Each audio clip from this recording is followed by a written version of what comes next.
राहुल जी एक अकेले व्यक्ति हैं जिन्होंने लगातार अडानी महाघोटाले पर सवाल उठाए हैं, विपक्ष ने भी उठाए हैं और उन्होंने लगातार सवाल पूछा है ये 20,000 करोड़ रुपए किसके हैं और अडानी और मोदी का रिश्ता क्या कहलाता है। और उन्हीं सवालों में आपके सवाल का जवाब छुपा है जो राहुल जी के सवाल है। राहुल जी का सवाल है अडानी मोदी का रिश्ता क्या है और बिना वो रिश्ता प्रगाढ़ हुए ऐसा हो नहीं सकता कि अगर हिंडनबर्ग रिसर्च रिपोर्ट के जो एक्यूजेशंस है, जो आक्षेप है कि सेबी की प्रमुख का इतना बड़ा कॉन्फ्लिक्ट ऑफ इंटरेस्ट था, जिन फंड की वो जांच कर रही थी, जिस अडानी की वो जांच कर रही थी, एलिगेशन है रिपोर्ट के मुताबिक वो उन्हीं फंड में इन्वेस्टेड थी। इतना बड़ा कॉन्फ्लिक्ट ऑफ इंटरेस्ट शायद इससे पहले कभी नहीं था। मेरा अपना मानना है कि इतने बड़े घोटाले के बाद, और आपका जो सवाल का दूसरा हिस्सा है सुप्रीम कोर्ट से संबंधित, मैं यहां यह जरूर कहना चाहती हूं और पुरजोर तरीके से कहना चाहती हूं कि क्या इस देश के उच्चतम न्यायालय को अंधेरे में रखा गया? क्या उनसे बातें छुपाई गई? क्या उनके सामने रेवलेशन किया गया कि जिन फंड की जांच सेबी कर रहा है, इस रिसर्च रिपोर्ट के मुताबिक उनमें से कुछ फंड में तो सेबी की चीफ खुद ही इन्वेस्टर थी? तो यह जबरदस्त कॉन्फ्लिक्ट ऑफ इंटरेस्ट क्या कोर्ट को बताया गया? और अगर नहीं बताया गया तो हमारी अपील है कि सुप्रीम कोर्ट ऑफ इंडिया, देश का उच्चतम न्यायालय, इस मामले का पुनः संज्ञान ले, स्वतः संज्ञान ले और इसकी जांच करे, क्योंकि यह कोर्ट को बरगलाने का भी एक बहुत बड़ा मामला है। जी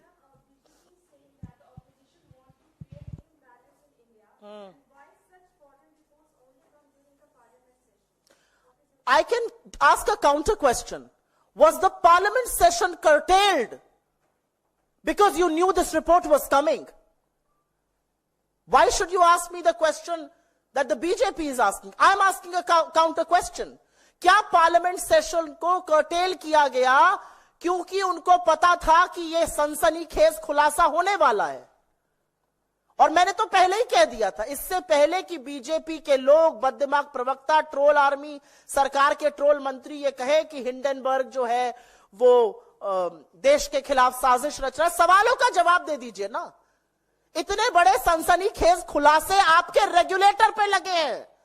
आज भारत के फाइनेंशियल मार्केट की साख दांव पर है और आप ये बोल रहे हैं खुलासे पर हम बोल क्यों रहे हैं? क्योंकि विपक्ष का काम है आपको ईमानदार और जवाबदेह बनाए रखना। विपक्ष का काम है छोटे छोटे जो इन्वेस्टर हैं उनकी सुरक्षा करना। विपक्ष का काम है इस देश में अगर कुछ गलत होता है, भ्रष्टाचार होता है, उसके खिलाफ आवाज उठाना। तो और मुझे एक सवाल का जवाब आप और दीजिए। सरकार बोलती तो मैं समझ सकती थी क्योंकि सरकार तो कटघरे के घेरे में है। इसमें बात सेबी की हो रही है। हिंडनबर्ग रिपोर्ट ने अडानी की बात करी है, ऑफशोर फंड की बात करी है, अगोरा की करी है, ब्लैकस्टोन की करी है, माधवी बुच की करी है। बीजेपी को क्या दिक्कत है? बीजेपी क्यों कूद पड़ी है अखाड़े में इनको बचाने के लिए? उनकी कौन सी दुखती रग है जो दब जाती है? हर बार अडानी का नाम लिया जाता है। अडानी का नाम लो और पूरी भाजपा उछलने लगती है। ये संसद में भी होता है, ये सड़क में भी होता है, ये रिपोर्ट आ जाए, न्यूज़पेपर में आ जाए, मतलब ऐसी रग दबती है अडानी का नाम लेते ही 10-10 फीट उछलने लगते हैं सब लोग। क्यों ऐसा होता है भाई? जांच करिए ना। सुप्रिया जी, एक सवाल यह है कि इस आरोप के बाद अडानी की ओर से भी बयान आया है, अडानी ग्रुप ऑफ कंपनीज की ओर से। उन्होंने ये कहा है कि ये दुर्भाग्यपूर्ण है, इसमें कोई सच्चाई नहीं है। क्या जवाब देंगे उनको आप? तो आप क्या एक्सपेक्ट कर रहे थे वो क्या कहेंगे? यही कहेंगे सच्चाई नहीं है। हिंडनबर्ग रिसर्च की जो रिपोर्ट है, मैंने जो भी बोला है वो हिंडनबर्ग रिसर्च की रिपोर्ट को कोट किया है। हम ये प्रेस कॉन्फ्रेंस सुबह 10 बजे भी कर सकते थे, हम कल शाम को भी कर सकते थे, लेकिन हमने वक्त लिया, हमने उनके डॉक्यूमेंट्स देखे और बहुत डिटेल में जाकर उन्होंने ये रिपोर्ट प्लान करी है। माधवी बुच जी ने भले ना बताया हो कि उनके पति ब्लैकस्टोन में सीनियर एडवाइजर है, लेकिन लिंक्डइन पर है और उन्होंने हर चीज खंगाली है, हर चीज की तफ्तीश करी और वहां से बनाई है। तो मेरा अपना मानना है कि अगर ऐसा है तो सू करिए ना हिंडनबर्ग को, लड़िए उनके खिलाफ केस। बताइएगा उच्चतम न्यायालय को कि क्या यह आरोप गलत है या सही है। वो तो कहेंगे ही ये गलत है, वो थोड़ी कहेंगे हाँ बिल्कुल आरोप सही है और हम महाघोटाले के अहम किरदार हैं, उसमें सेमी के साथ हमारी मिली भगत है और ये सारी चीजें प्रधानमंत्री मोदी की आंखों के नीचे, उनकी देखरेख में, उनके संरक्षण में हो रही है। ये तो नहीं कहेंगे वो। मैम, माधवी सुप्रिया जी बुश की ओर से जो स्टेटमेंट आया है जी, उन्होंने उसमें कहा है कि हिंडनबर्ग रिसर्च के अगेंस्ट सेबी ने जो एनफोर्समेंट एक्शन लिया और उनको एक शो कॉज नोटिस दिया, उसके चलते ही ये सिर्फ एक अटेम्प्ट है उनका कैरेक्टर असैसिनेशन का। इस पर क्या कहना है आपका? माधवी बुश जी सेबी की रेगुलेटर हैं। एज रेगुलेटर आपके ऊपर, चाहे वो हिंडनबर्ग हो या चाहे कोई और हो, किसी ने बहुत गंभीर आरोप लगाए हैं, तो आप विक्टिम कार्ड बिल्कुल मत प्ले करिए। आप सिर्फ एक सवाल का जवाब दीजिए। वो ये तो मान रही हैं अपने स्टेटमेंट में कि उनकी शेयर होल्डिंग थी और उन्होंने ट्रांसफर कर दी थी। क्या आपने इसका डिस्क्लोजर सेबी को और क्या आपने इसका डिस्क्लोजर जांच करते वक्त उच्चतम न्यायालय के सामने दिया था या नहीं दिया था? दूध का दूध और पानी का पानी होगा यहां पे। आप रीट्स के बारे में बड़ी बड़ी कॉन्फ्रेंस में जाती थी, क्या आप वहां जाके बताती थी कि आपके हस्बैंड ब्लैकस्टोन के हिस्से, ब्लैकस्टोन से संलग्न है, जो रीट्स की सबसे बड़ी प्लेयर है? आप बताइए अगोरा से आपका क्या संबंध है? आप बताइए आपने कब शेयर ट्रांसफर किए? आप बताइए कि क्या आपका आईएएस आईपीई प्लस फंड में इन्वेस्टमेंट था कि नहीं था? जब आरोप लगता है तो यह कह देना क्योंकि हम जांच करते। चलिए मान लेते हैं आप जांच कर रही थी, आपके ऊपर आरोप लग गया। क्या आपने, जब आप मान रही हैं कि आपके पास शेयर थे, क्या आपने इस बात का खुलासा उच्चतम न्यायालय के सामने किया या नहीं किया? आपने अपने आप को रिक्यूज क्यों नहीं किया? आपने क्यों नहीं यह कहा कि क्योंकि मेरी शेयर होल्डिंग थी इस ग्रुप में या इस ग्रुप से संबंधित किसी चीज में जो कि रिपोर्ट कहती है, मैं जांच नहीं करूंगी। Should Caesar's wife be above suspicion or not? Should India's market regulator be above board, above suspicion or not is the question. सवाल इस बात का है। एक बात का जवाब दीजिए, क्या आपने इस देश के उच्चतम न्यायालय को बताया था कि आपकी ये शेयर होल्डिंग थी या नहीं थी? और क्या आपका फिर इस जांच में बने रहना सही था या नहीं था? जी सुप्रिया जी, आपने एक निष्पक्ष जांच की भी बात कही है, तो जो हिडनबर्ग की जो ताजा रिपोर्ट है, इसमें माधवी बुश के अलावा सरकार या बीजेपी की मिलीभगत की भी बात कही गई है?